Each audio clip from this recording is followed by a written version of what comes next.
Hi everyone. In this video, I'm going to show you how to fill out a money order from Western Union. Let's get started.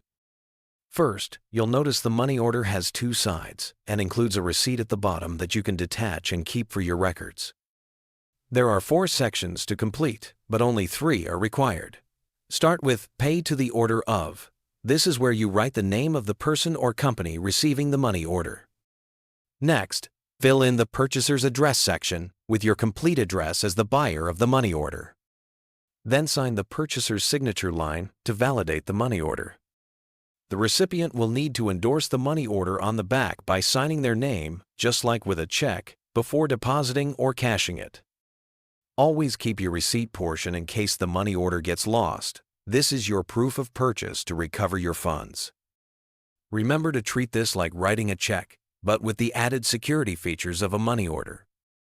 By the way, if you're tired of paying high fees when you send someone money, Wise is the best service I know. I use it myself to send and receive money with some of the lowest fees out there, plus you get free virtual and physical debit cards that work globally. Right now, you can grab an exclusive offer.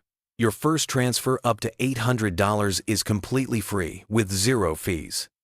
You can create your free Wise account using the link below. Thank you for watching.